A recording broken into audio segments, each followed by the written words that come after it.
Yes. Yeah. Okay. So we're live. Hi guys. How is everyone today?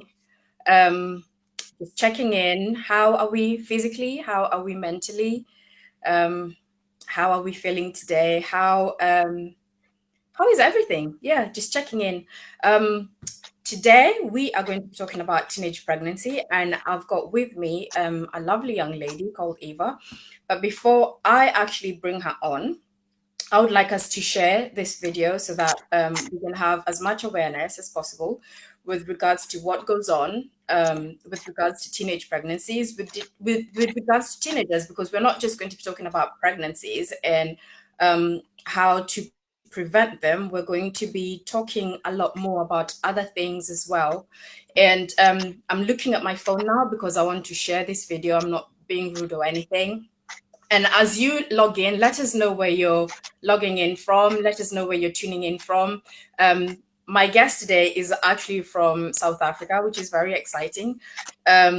And it is cold in South Africa. That's why she's got the scarf on, right? The rest of the world, I think we're quite in the West. The weather's changed so much, but yeah, Eva is from South Africa, and it's cold out there.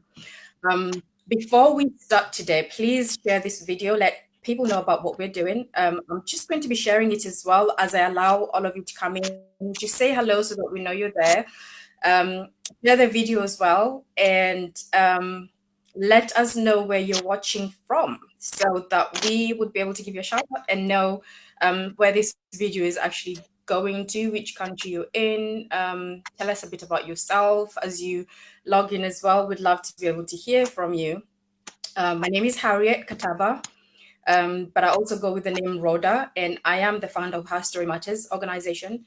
HerStoryMatters is an organization that was founded to give women a voice, like what we're doing now, um, highlight social injustice, and we support women to reduce the effects of social injustice in their lives and in their communities. And this is one of the ways we're doing it by the campaign, One Voice campaign, which we are running. So this is part of the One Voice campaign.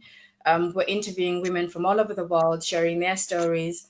And we're also sharing pictures with a small write-up about why you believe in female empowerment. So you can do that and tag us, or you can send that information to us. We'll have the information up there as well, where you can share it and how you can share it and how you can upload it. If you'd love to be featured on one of our lives, do let us know so that we can hear your story. We've got exciting stories coming up. But today we're going to be talking about teenage pregnancy, and we're going to talk about overcoming it. We're going to talk about psychological effects, emotional effects of getting pregnant too young. And when we talk about getting pregnant quite young, we're talking about from the ages of 10 to the ages of 19, because WHO classes it from around that age. And they talk about the emotional consequences, the psychological consequences, the physical consequences, and what young women actually go through. So we're going to be talking about that today. Please share this video. I am sharing it now before we start and before I ask Eva to talk about herself. And in the meantime, please let us know where you're tuning in from, so that we can say hello and give you a shout out, and also know where we are transmitting to as well.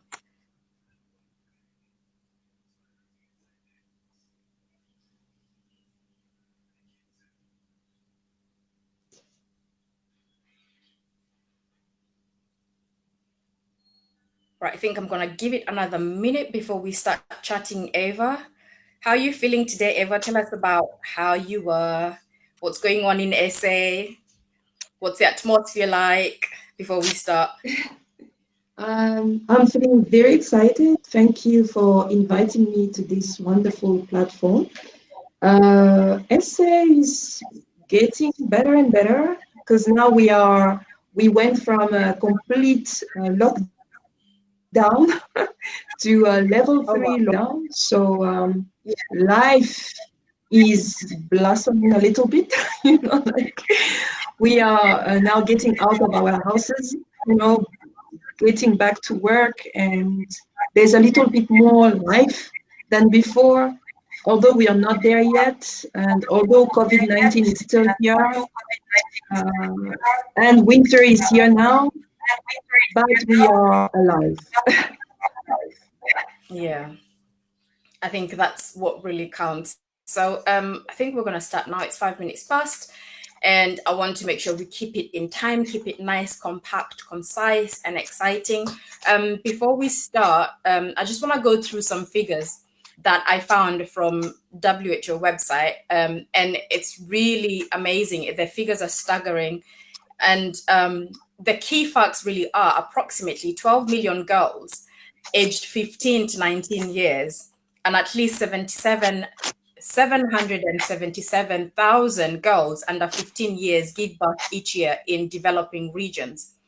At least 10 million unintended pregnancies occur each year among adolescent girls between age 15 to 19 years.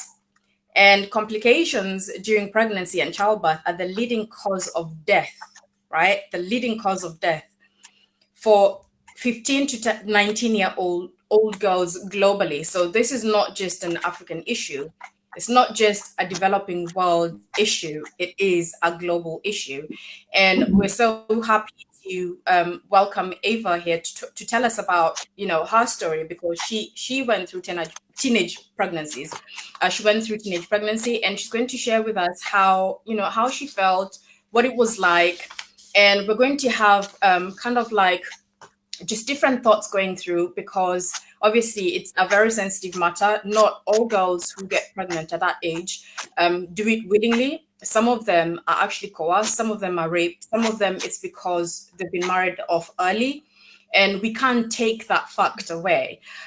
We can't change the fact that some of the girls don't have access to contraception or the information. So we are taking all of that into consideration, and we're not putting everything under one umbrella. We are aware of that, and we're going to be covering that as well. So I'm going to ask Eva to tell us about what she is currently doing, and then to tell us about her life.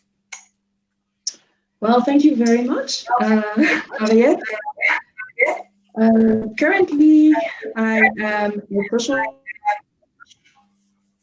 entrepreneur running an NPO called She Phoenix Femme Phoenix, and it is an organization that aims at empowering the girl child, young women, teenagers, dealing with a lot of problems such as low self-esteem, teenage pregnancy, and many other problems. And at the moment, we are helping groups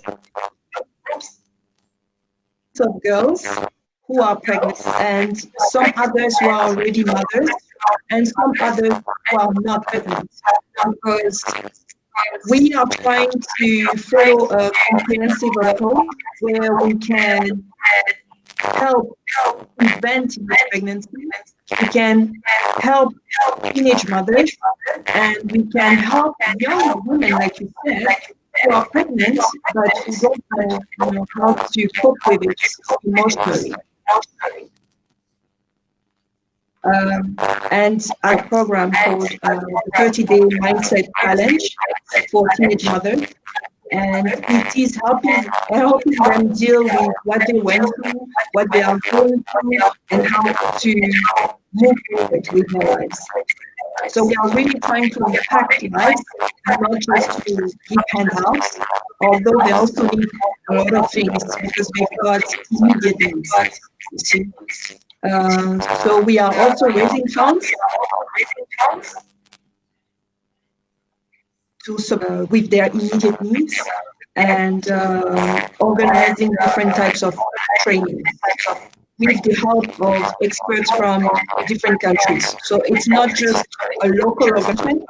She Phoenix Femme Phoenix is a global organization who is looking at making a difference, globally, so not just in South Africa.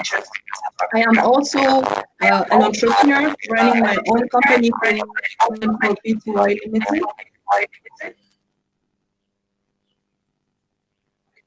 And for language services, so translation, interpretation, and other things. So I do a lot of things, as you can see. I am originally from Gabon. Can you hear me properly? I can't, yes. There's a slight delay, but I can't hear you. Okay, perfect. Okay. So I am originally from Gabon, but I live in South Africa and I am permanent resident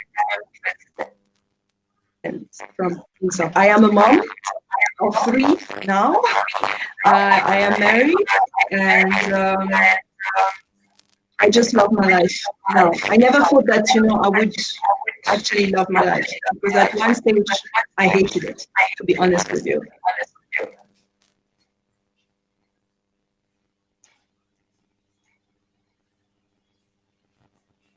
So I am not sure if I answered all the questions. There was a slight delay there, but that's fine. Yes, yes, you did. I answered who I am, what am I doing.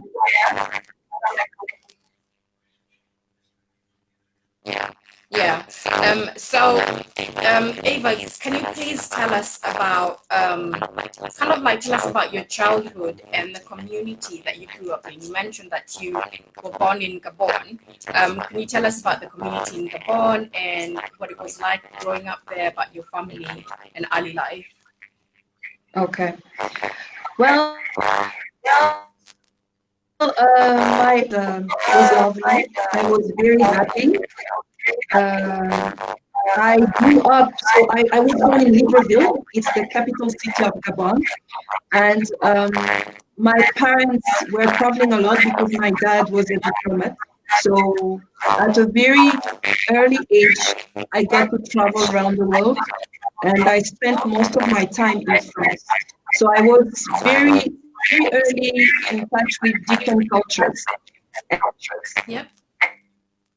And I am, because you get to learn, different ways of living, and you get in touch with different cultures, and it makes you a different person, So although I am originally from Gabon, but I grew up in France because I was already in France when I was like 1 year old, and I did all my primary school in France. As a consequence,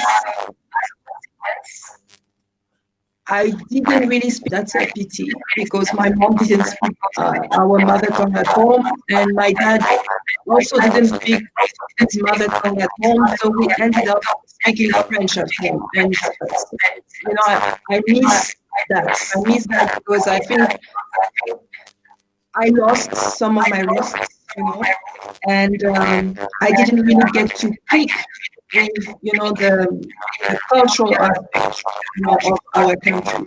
But I still question because I think that everyone is unique, and all your experiences make you the person that you are. You see. So I grew up in France, and I was very happy about it. And I lived my life in Gabon because we had to go from time to time. And people were very nice, and we had everything we wanted. We were quite wealthy because my dad,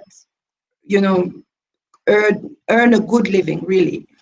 But then things changed when my parents split up. And from that moment on, things changed. Yeah. Can you still follow me? Because I think the internet is not very good. It's slow, but I can hear you. So there's a slight delay, but I can hear you. Okay. Okay, perfect. Yeah. Okay. So when we split up, everything changed. We went from having everything we needed and even more to having nothing. And we left France, back to the front, and to cut a long story short, we left everything we had, basically.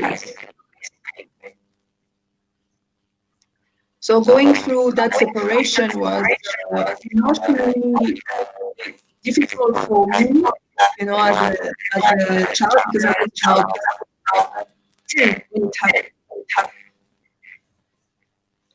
And then I thought that I was going to do my high school years in France, but because of what happened, now we had to go back to Gabon and stay there. And I started high school there, you see. I was living in a broken house, broken family. Not having my two parents together, it was very difficult for me. Yeah. And Imagine how it must be. I'm that's just going to when things started interrupt you a little to bit. go the wrong way. Sorry, I'm just going to interrupt you a little bit. I just want to make sure that the ladies watching can actually hear us, because there is a slight delay. I mean, I can hear you. I just want to make sure that everyone else can hear you. So if you can hear Okay. Eva properly, let me know. Just type a message up so I can see it. Thank you so much, Sakala, for watching. You're watching from Zambia. Thank you so much for tuning in. If you could just let us know if you can hear us very well, because I can hear her, but I don't want to assume that everyone can hear her just because I can. Let us know if we're streaming okay and if you can hear her very well. Um, just let us know, please, because the internet is a bit slow. There is a delay with Yeah, the it conversation. is. Okay, there's quite a bit of feedback. What we might do is the feedback coming from me or is it coming from Eva?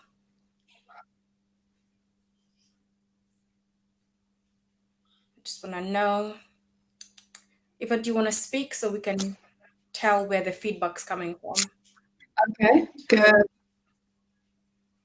Is it coming from me or is it coming from Harriet? Can you hear me properly? Sometimes the room that we're in, the Yeah.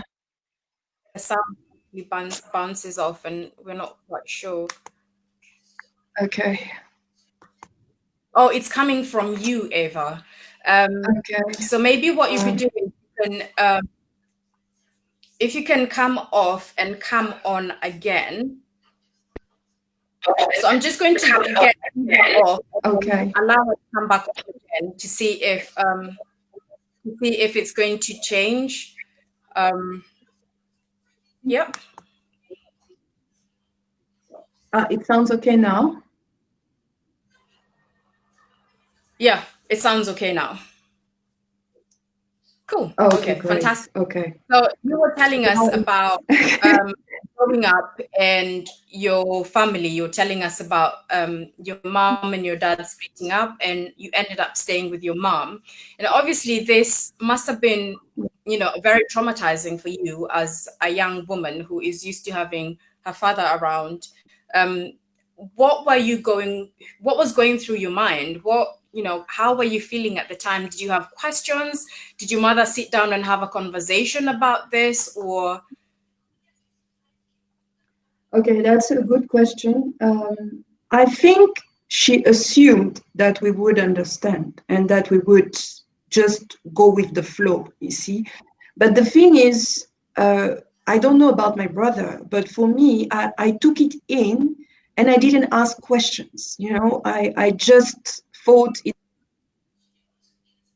it's already my mind, so I should just keep it to myself and, put up a brave face. But I was a wreck emotionally because imagine being 10, having lived your whole life in a country and then having to go back and being used to some things, and then suddenly without any preparation, you lose everything you ever known and the setting. And I was familiarized with Gabon the same way I was familiar with France. You see, all my friends were in France. Everything I had done was in France. And although I loved my country and I loved going there, but you see what I mean? Early age is very important for someone, for any human being, because it's the foundation of everything. And yes, I was not used to lacking stuff, like to not having, for example, food for some time, or to sometimes beg, someone you don't know to help you, or being, depending on other people for your survival. I was not used to that at all. And very quickly, I had to adjust to survive. And it was so bad that my mom couldn't buy us clothes, especially for me as a girl. So, example, I would use give, example, imagine I was 11 or something, and the worst thing for me was when we were going to high school, and then we were wearing a uniform, but those single days where you have to use to come to school with your own clothes. I was so scared of those days because I didn't have any trendy clothes. I was wearing my mom's jeans and t-shirts and shirts, and my friends Wow. were making jokes about me. They were teasing me. They were calling me names. So I felt like I was nobody, and I was feeling badly because remember, I came from a different setting, going to a new setting, and I was trying to find, some fit in. I was so desperate because at home there was nothing. So I was trying to fit in at school, and because of my ways and everything, I was even called a coconut.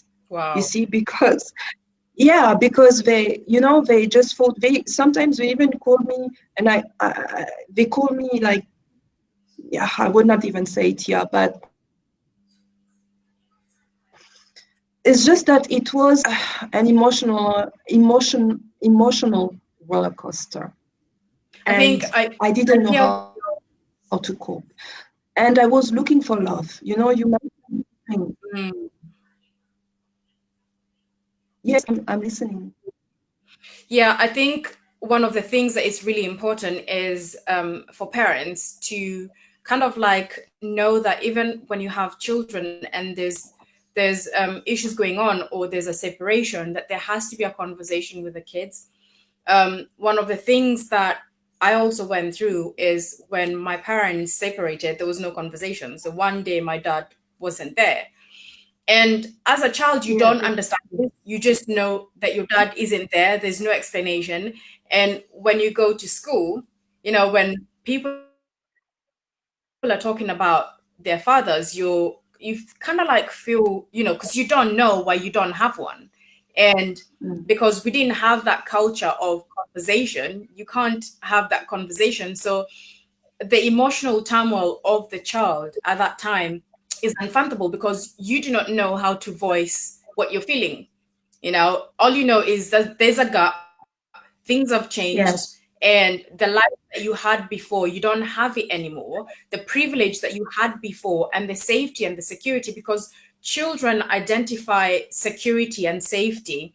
We see it as you have the basic needs, but for the child, it's security. They see it as security. You know, they see it as something that is necessary. They don't see it as privilege or extravagance. Children exactly. see it Yes. very differently. Um, so there was no security. When you feel different, you feel like you're not secure because that's just what it is. And so you felt that, and did you ever speak to your mom about it? You speak to anyone about it, or? No, because the thing is, my mom was struggling a lot. And actually, she was trying to get better. She was applying herself to this. She was really trying to bring us up the best she could with the resources that she had at the time. But the thing is, when she left, when they split up, Mhm. she didn't have anything to fall back on. She didn't go to university. She didn't have a professional training. She didn't have a degree. She basically had to start everything from scratch, and everything she had was with my dad. So Yeah. here you have a single mom with two children starting over, and She wants to be independent. So can you imagine the situation? So how can I now come and say, but mom, listen, I have to talk to you about this. I just couldn't, because I could see that she was struggling, and so I kept it to myself. But with thinking about it now, I think that if I had talked to someone, it would have helped me handle the situation a little bit better. Because then I felt like nobody really wanted to know what was happening to me. And I felt that I didn't have anyone to talk to, you see, at that time. Yeah. And emotionally, it was very difficult. It was a burden for me. And that's why I think I was trying to have people see me differently, have a world where I don't struggle that much, have a world where I forget about what is happening at home, and the fact that we don't have anything at home, you see. Yeah. So that was my foundation. After the split up, I had nothing. That's how I felt, to be honest Yeah. with you. Yeah. Yeah. So you basically you started off with both parents. Um, there was security, there was comfort, and then that was taken away from you. There's, you're in a place where you can't really have a conversation about this because obviously you sense how your mom feels. You can look at the situation, and as a child, you actually decide how you're going to manage. So this is what I'm hearing from your experience. As a child, you didn't have anyone to speak to. You didn't have anyone to process this information with. All you know is you had the security, you had both Yeah, parents, and now they're not there. And the only thing you can do is manage the circumstances the best you could. And it's very interesting yeah, because it's actually forming a picture. It's forming a bigger picture of what happened to you with regards to the whole process and how you got to where you did. So I just want you to tell us about your experience with how you felt pregnant, because you were yeah, 14 and that's a very young age. I mean, I yeah, remember when I was 14, I was scared of boys because we had a session in school where they said to you, if you yeah, kiss a boy, you're basically going to get pregnant. So I was petrified. I didn't even want to touch them. So I'm thinking, well, out at 14, I was thinking, I don't want your desk near me. And I'm just thinking, how did this happen? And how did you get to, getting pregnant? What was the process like physically or emotionally that actually got you to this place? Because it's not something that happens overnight. yeah. No, you're right. Okay, I thought about it for a long time, and many years to understand what went through my mind, and Yeah. what made me do what I did. And I understood that I was looking for love. You see, the thing Yeah. is, I was looking for love because I felt deep inside of me that something was missing. And as I'm talking to you now, I'm feeling it again. Like I can literally feel how helpless I felt inside of me. I'm sorry, I thought I dealt with it. It's just that, when you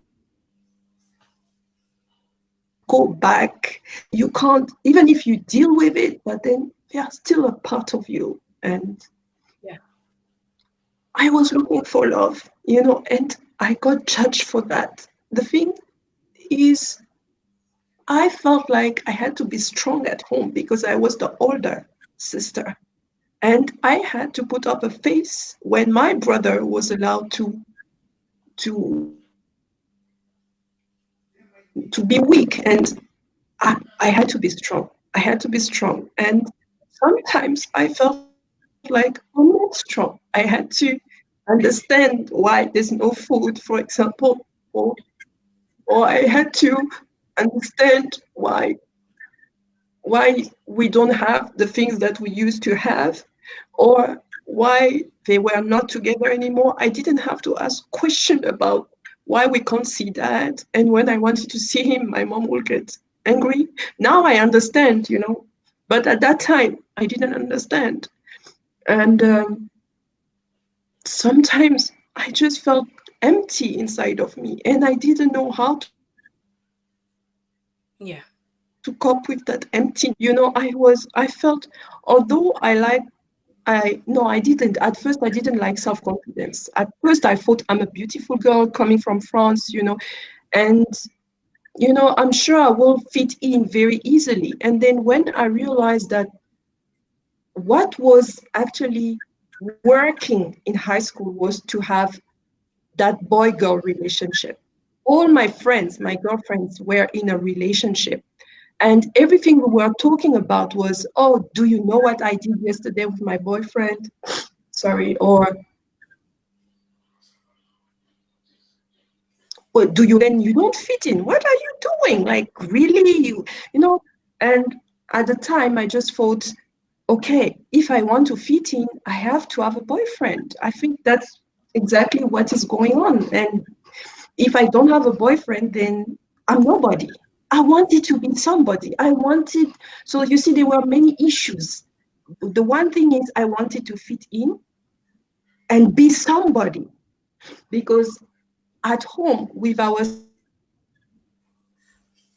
situation, I felt nobody at all. We had nothing. So I needed that. I needed to be someone at school.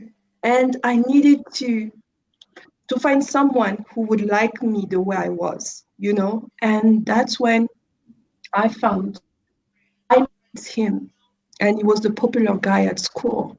All the girls wanted to be with him. And when he took an interest in me, I thought, wow, okay. And we had the same interest. He also went to France, and he loved the same things I loved.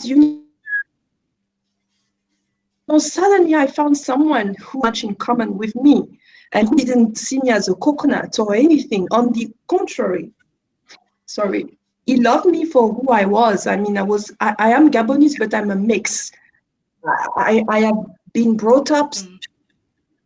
somewhere else. I'm now back in Gabon, black and proud to be black. But at the same time, I speak French and I don't speak my mother tongue. I am who I am, you see. And he loved me the way I was. And I laughed with him. Like, we were laughing, we were having fun. And believe it or not, for 8 months, because I think I met him, I was 13. So for a few months, we were just being friends. We didn't Yeah. even think about having not at all. But you know what happened? And I remember it very vividly. A friend of his came to us and told us, guys, did you do it? We looked at each other. We were like, come on, why do you bring this up? And then he was like, no, but you can't be together and you haven't done it. And then suddenly something changed. And then before you know it, we did it. And to be honest, I would have preferred not to have done it because I didn't feel anything. I felt bad afterwards. I felt like I was not ready emotionally or physically. And all those movies that you watch on TV and you think it's going to be wonderful, marvelous, like a dream. It was nothing like that. I regretted Yeah. it. Yeah. I did. And I just did it because I thought if I didn't do it, it wouldn't that in mind. But it didn't help. It really didn't help at all. And I wish I had not done it, you see. But I just want to explain, how did it happen? How did we Yes. get to that point? Yes, and that's how it happened. Yeah. And then to get to the pregnancy, imagine that for the first 3 months, I didn't know I was pregnant. I didn't see my menstruation. but because it was, and I was still getting to know what it is to have your menstrual cycle. And so even before, because I got my menstruations when I was very young, I was 11, but I would stay for 3 or 4 months without seeing them. So I Yeah. thought it was the same case. I didn't even know that I didn't have that I was pregnant. And the thing is, we used a condom, but Mm. I thought, but then something happened with the condom. So you can't always, you see. And the next thing, and he also thought that, he actually told me, Eva, do you think you can be pregnant? And then I said, no way. See how naive I was. Yeah. And then when I I had the confirmation that I was pregnant, I was already about maybe 5 months. Mm. And I told him, and he said, no, but how do I know that it is my child? You Oh may my have God. other boys. That's when my world falling apart. Yeah. And I took on a big burden. Actually, at first, I rejected that burden because I was rejected by everybody, by him, by his family. They treated me names. By some members of my family as well. They said I would never go back to school. I will take care of the child. And I was called names in church. And to go back to the question you asked about, well, what you said about being a child, very Yes. often, too often, based on experience, parents don't realize that what a child is going through Yes. can be something so huge they can't deal with it. Yeah. Just like an adult is going through something terrible, and it is making them so stressful, and they feel like they can't handle it. It's just too much. You can't assume that because we are children, we don't go through the same things. So for me, being rejected, being called names, being pregnant at a young age, looking for love, having a family that was broken, being Mm. insulted, and being told that I was not going to go to school from some of my family members, because my mom helped me, but not everyone in my family was that helpful. Well, Yeah. imagine it was too much for me, Yeah. so much so. And don't forget the fact that we didn't have any financial means. So she was already struggling to take care of two children. So how do you think what do you think was happening in my mind when I saw all of that? And then I knew that one child was coming to this world in this Yeah. environment. Yes. What do you think went through my mind? I couldn't cope with that. Yeah. It was too much. It was just too much. Yeah. And then that's when so many things went through my mind. I was looking for solutions and I couldn't. So I tried to end my life, and I tried to commit suicide. Can Wow. you imagine? I decided to kill herself because she had no hope. Like I just had no hope. And Yeah. that's why when I do the work I'm doing, I do it so I give hope. And I tell young girls and young women, there is hope, you Yeah. know, as long as there's someone who's there for you to support you. That's why I'm supporting them, because at that time, I had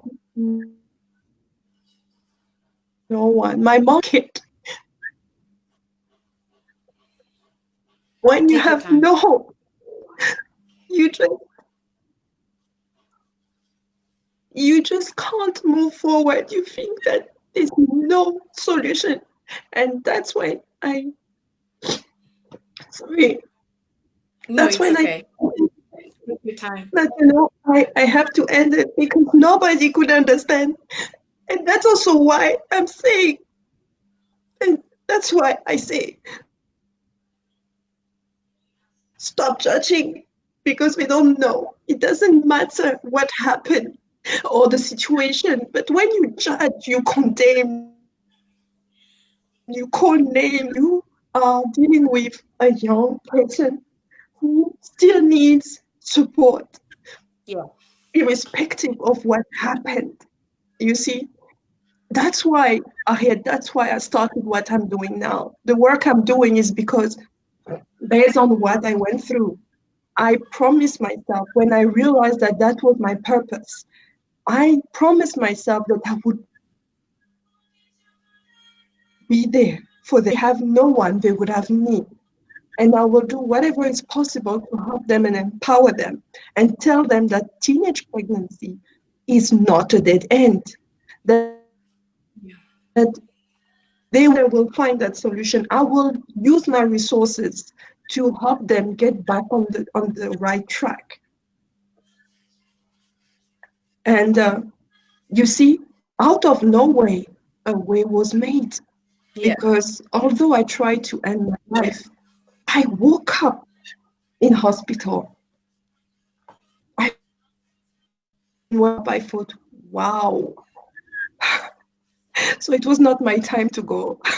No, it And then wasn't. I felt scared because I thought, what now? I've already tried the worst. I've tried to run away and it's not working. So what do I do now? And then a small voice deep inside of me told me, Eva, you will make it. Just trust me. Yet, when I heard that voice, I had mixed feelings. Wow. But you know what? I took a leap of faith. That's when a seed of faith was planted in me.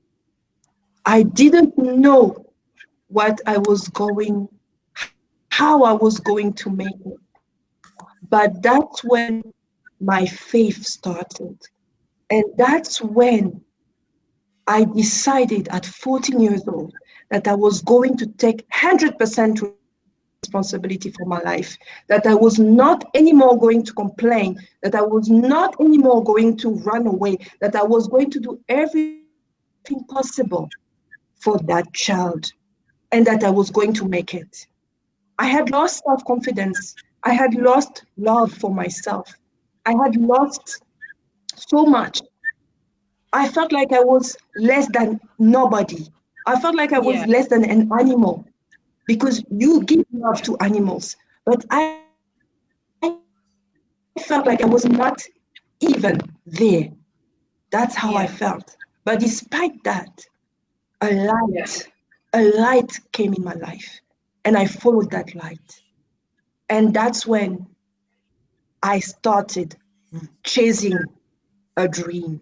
And that dream was that I was going to give the best life ever to my child and that I was going to make it. Definitely. Even I if I think didn't believe in love anymore or I didn't believe in happiness, you see? I think I want And I never stopped chasing. yeah. I want us to kind of like go back a little bit because you've said so much in that time, and I am so grateful. I am so happy that you're still here with us because then you get to impact other women's lives. So and one of the things that you know the emotional roller coaster that you had, and I think we really need to be very careful.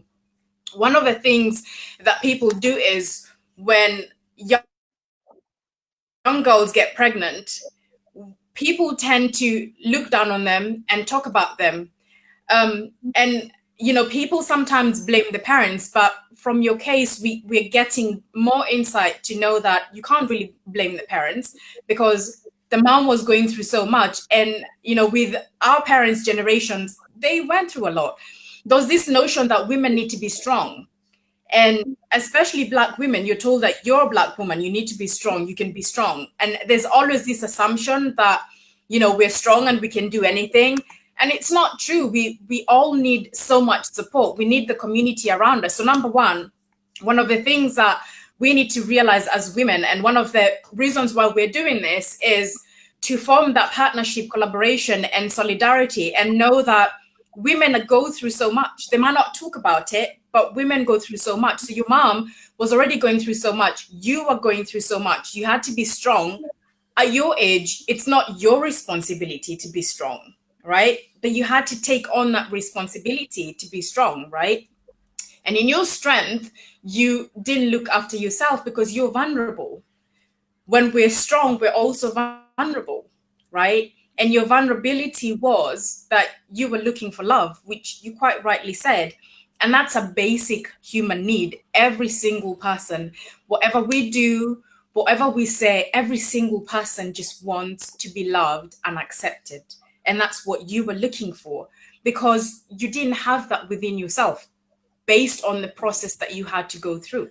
So you have that going on, and then comes along someone judging this young person for getting pregnant instead of supporting them. Number one, they're pregnant already. Nothing's going to change about that, right?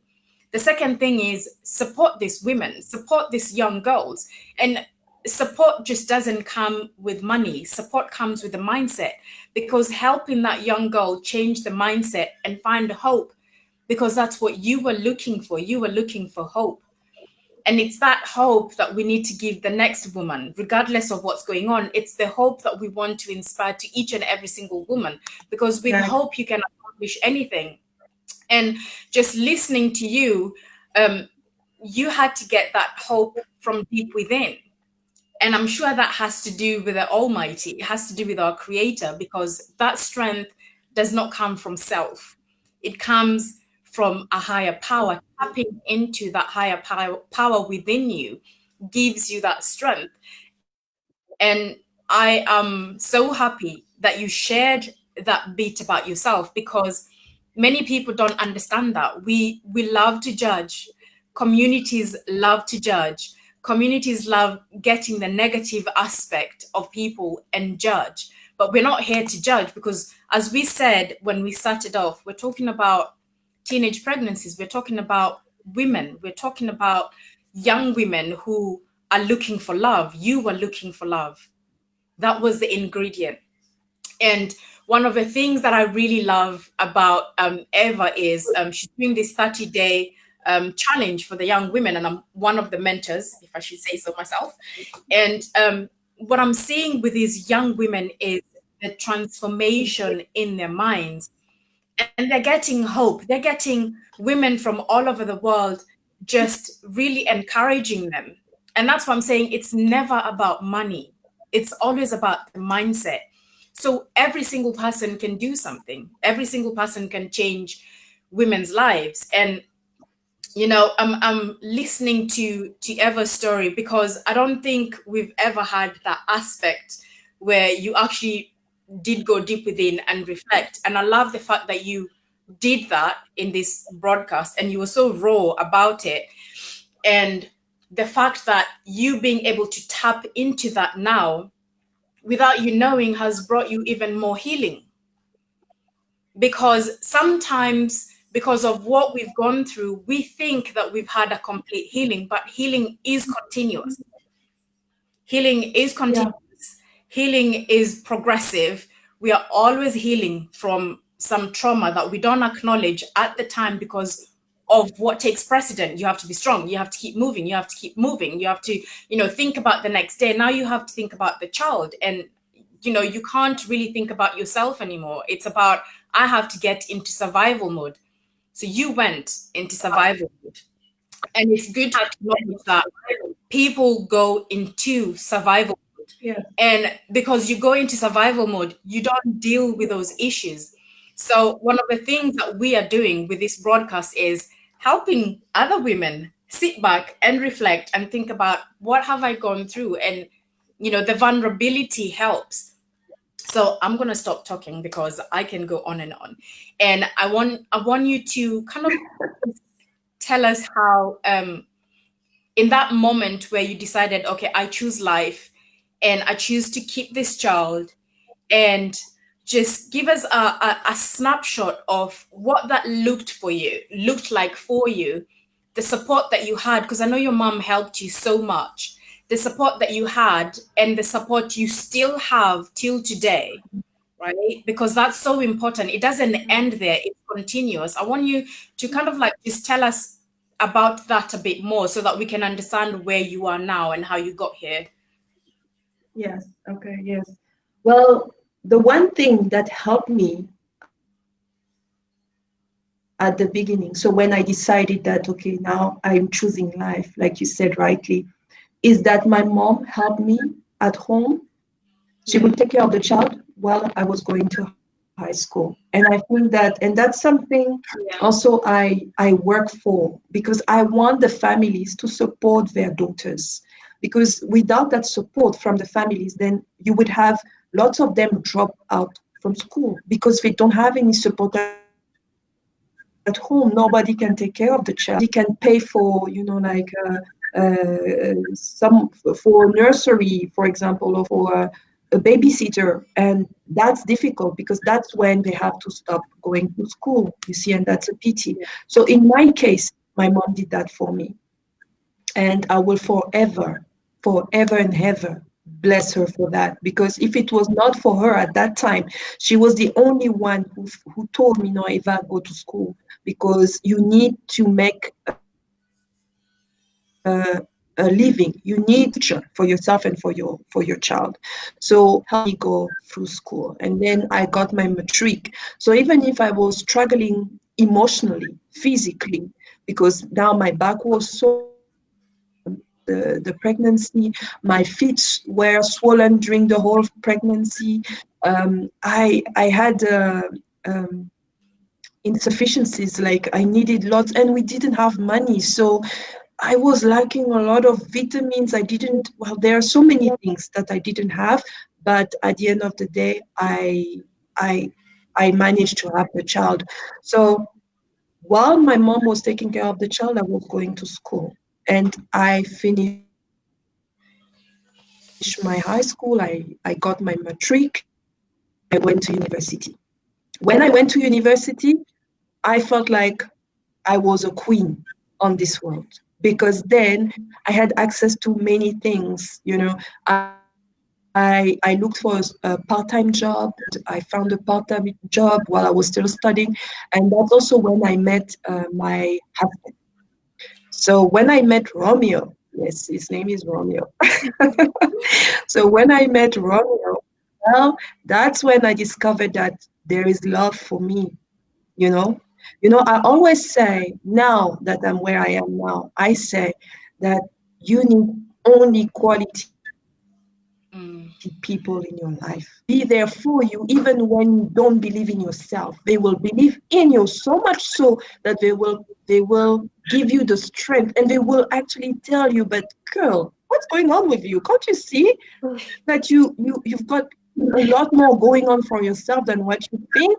Yeah. So when you don't love yourself, they will tell you, I love you. So why don't you love yourself? And that man that I married 10 years ago, and with whom I've been since 2001, very important part. He's played a very important role in my empowerment. And the Almighty has been my first one, because if it was not for him, I don't know where would I have found the strength to continue, you see. And with those elements, I managed to pick up the pieces. And through the years, because it was, like you said rightfully, it's a process. Yes. It's a process about, it's only a few years ago that I made peace with my past, that I made peace with the 14-year-old Eva, that I healed, because now I can say I healed from that. It's just that we never fully heal. I think it's a continuous process, but you need to do most of it. Otherwise, Yes. you can't move forward with your life, and you can't be in touch with your purpose, because you think that you are doing everything right. still trying to figure out, did this happen to you? And then you let your past become your present, and then you are kind of enslaved by your past. And it is hard when it's that way. So I managed to release myself from the shackles of my past and to use my past to heal other people as well. And from that, I managed to start what I'm doing now, where I'm giving support to those girls. But look at Yes. where I was and where I am now. Today, I can tell you with that I'm successful, I'm beautiful, I am happy, I am loved, I love myself, I Yes. know who I am, and I know what I can do. And I don't even need anyone to tell me that because I say those things to myself, you see. And you've seen how, you know, uh, life was for me before. Mhm. But now when you look at me today, you can't believe that it's the same girl who grew up to become the empowered woman she is now. And I'm the Yes. living proof that it is possible to overcome any obstacles in life. I am the living proof that it is possible to overcome teenage pregnancy. My first daughter is doing her master's degree in one of the best universities of South Africa. If Well someone, done. but you know what? I think it's also, I did what I could, but she did. That's also something that the parents forget. For a child to succeed, the child has to do his or her part. She did her part, I did mine. And mine was to give her the resources to become who she can become, who she wants to become. And today, I thank God. I thank the Almighty because I managed to reach that dream and even go beyond because what I'm living now is much more than what I was chasing. I can't believe that I wake up every morning with this handsome guy next to me who loves me, who only has eyes on me, and my beautiful other daughters as well, who Camilla, she would always come and say, "Mommy, I love you," and give me hugs, and then it hits me. If I had died, Yeah. I would be 6 feet under. Can you imagine? And that's also why when I speak, I tell my young sisters or my daughters, because they could be my daughters, since my first one is almost 25 or more now. I tell them, I am not a solution because life is unpredictable. You can be going through something today, but tomorrow things will change. Look at me today, almost uh, 25 years later. Look at where I am. I am successful. And if someone had told me, even when that voice told me you will make it, I was like, I'd like to see that. Yeah. When I look at the circumstances now, I can't believe that I will make it. But yet, Harriet, what I was looking after is here. There was never a time I had to beg for money or for food. Never. Yeah. Ever. My child is now 25. She has more than she can want. And now she is also working, getting money, working part-time. So I thank God. I thank the Almighty for what I have achieved. So it is possible.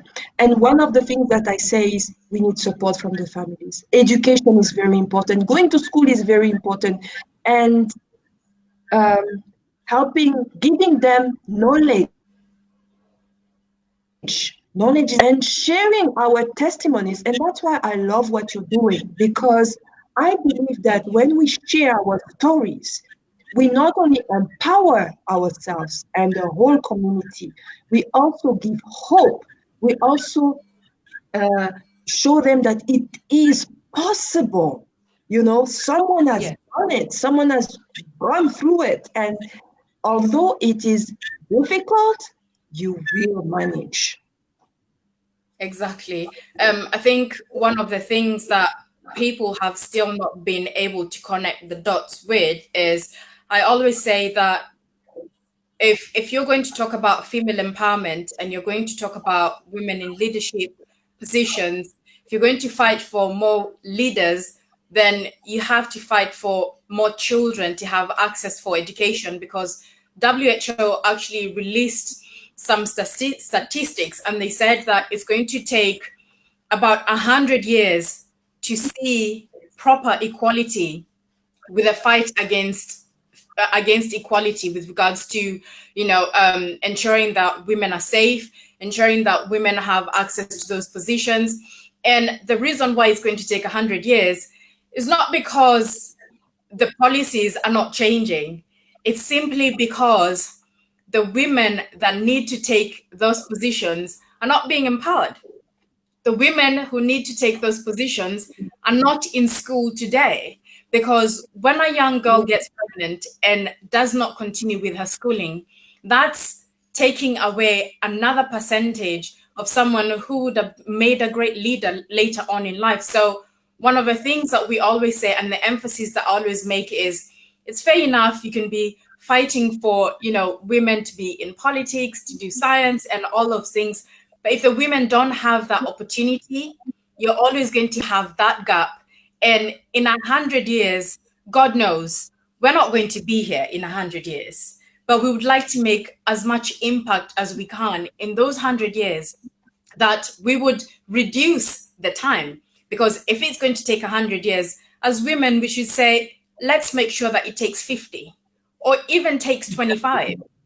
Yes. Because if every single woman would sit down with a young child, a young girl, and spend time with that girl, mentoring that girl, empowering that girl, you would have done your bit. You're reducing that statistics. But because people think you have to do something major, you have to do something big, it doesn't work like that, because it's the small things that add up to a lot. Empowering that girl is empowering a whole clan, because she has friends. She's going to spend time with her friends. She's going to empower her friends. We have to make sure that young girls can have education, because education is so important. Education helps them realize the opportunities that they can have. It gives them the awareness and the imagination of what they can become and what they can accomplish. And I am so glad that you went and finished your education. But most of the young girls don't have that opportunity. I know things are changing a lot more now. There's access to education. People can go back and finish their education. But if you're judging these girls, they're not going to go back to school. If we're not empowering them, they're not going to go back to school, because they will feel that they're judged. What's the point anyway? And this is why hope is so important. Eva, I want to thank you so much for taking time out and just coming to share your story and being very open about it, because it's very moving. I had to keep on holding my tears, because I was thinking, I don't have any TV close by, right? And Thank I'm just you. so happy that you opened up and you tapped into those areas that we didn't know you're gonna tap into today, and Yeah. it surprised me, but it also made me so happy to be able to have access to that today. Right across the seas, because you're in South Africa at the moment, and I love what you're doing. I love what you're doing with women, and we're going to put the information for what Eva does, so that you can contribute towards these young women that we're currently empowering. Some of them just need basics, and some of them just need books. So if it's books you can send the books. Do you know what I mean? Yeah. If you can give them access to And things that will and empower them, send that, because that's it's yeah. not just about the money. So we'll put the information there. We'll put Eva's information with regards to the book, Yeah. because she's also writing her second book is about to be released. We're going to put that information out. And before I finish, I just want to find out Yes. any question for Eva, because I'm sure she's so exhausted right now. Releasing all of that is exhausting. If anyone has any questions just let us know. But we have to kind of like round up because we've been here for an hour. It doesn't even feel like that. It feels shorter. We've been here for an hour. That's true. And I just want to yeah, sure. You know, I have a saying. I say, we all have a past. Yes. But our present and our future is up to us. And that's something I learned. And I hope that that quote from me will help you deal with whatever you are going through. Awesome. Thank you so much, Harriet, for having me on this beautiful platform. I'm so glad to be one of yours. And thank you for being a part of the 30-day Mindset Challenge. You are a beautiful, wonderful mentor. And our girl is so blessed to have you. Thank you so much for that opportunity. Thank you, guys. Thank you so much, Sakala. Thank you so much, Robert Mwakio. Yes, I know you tuned in. Thank you so much, Alex, for that beautiful piece. I really appreciate that. And thank you so much, Salome, for all the hard work we're doing behind the scenes. Salome is the project manager. She is currently managing this project as well. So she's working really hard, make sure everything gets done. Thank you so much, Salome. I love you and I appreciate you. Thank you, guys. And please share this video as far, as wide as you can. And send in questions. We can pass them on to Eva if you do have questions. And for those who are going to be watching the replay, sending you questions too. It's not too late. We'll be answering more of the questions and we'll be passing that information on to Eva. And yeah, just share it. Make this movement that empowers women, that lifts women up, doesn't drag anyone down, just lifts women up. And let's reduce the statistic. Let's make sure that it doesn't take us 100 years. Let's make sure that we can see that difference within our lifetime. Thank you so much, guys. Take care, stay safe, and God bless.